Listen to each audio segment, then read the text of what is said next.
Let's change gears now. Heading over to Hurricane Beryl, we have been keeping a very close eye on this track as it has devastated many communities. Anywhere from Jamaica yesterday over into St. Vincent just 2 days ago. As we zoom in and we can see this track, it is still strong. It's sitting at a Category 3 right now. The center of it, the max wind sitting around 115 miles per hour as it swirls its way close to the Yucatan Peninsula. Now, as we take a look at conditions anywhere from Mexico all the way over into the Gulf, we're still under hurricane watches and warnings. This remains in effect as we head into the next coming days. Watching this track move its way close to the inland areas of the Yucatan Peninsula, it'll hit around a Category 2. Those are strong winds. It regains a little bit of strength potentially in our forecasted models right now as it re-enters the Gulf, and then we're expected to watch it move slowly up into Texas. So storm surge continues to be a big concern for us, especially near the Yucatan Peninsula, the Cayman Islands, where it's currently over right now. We'll keep a close eye on that as we head into the coming days, and we continue to track the tropics here in the Weather Center as it's going to expected to be a very active season ahead of us. We'll keep you updated on that here, but for now, over to you, Reed. All right, Jess, thanks. When it is new, it is news here at CBS News 24/7, and we've got the newest update from Jamaica, where Hurricane Beryl rips through that country. CBS News correspondent Tom Hanson continues what has been days of live coverage. He's at Montego Bay, and Tom, I'm at least heartened to see it looks more placid, a little more tranquil behind you than it has in previous hours.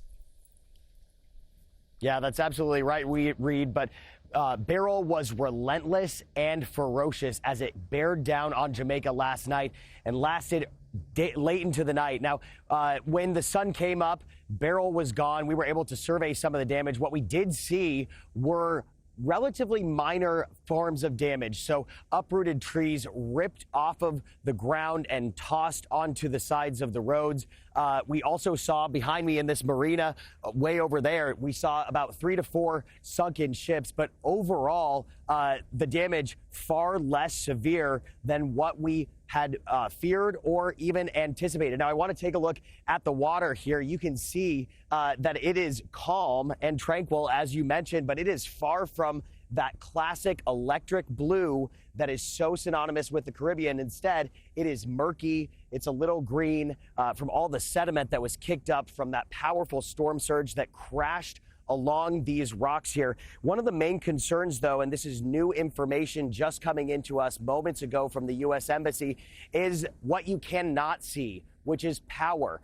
More than half, 60% of this island is without electricity right now. And I can tell you, Reed, it is hot here. It is in the upper 80s today, expected to reach into the 90s here. So that is a huge point of concern. The other thing, as we were documenting those ships that were sunk at the marina, you can smell that the water is definitely contaminated in certain parts with sewage. So drinking water also up in the air, and it's very much up in the air when it will all be restored, the electricity and clean water for the people here, Reed.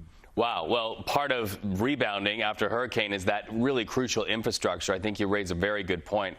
Our hope that they can get the lights back on so the flow of information can go neighborhood to neighborhood, and also so they can have that clean drinking water. Tom Hanson, marathon days of coverage there in Montego Bay. We thank you so much. Okay, moving ahead, we have more than one camera trained on Jamaica. Take a look at these flooded streets there, up to the tire in some places. Maybe also this video will help you to sort of understand Jamaica and the impacts of the hurricane.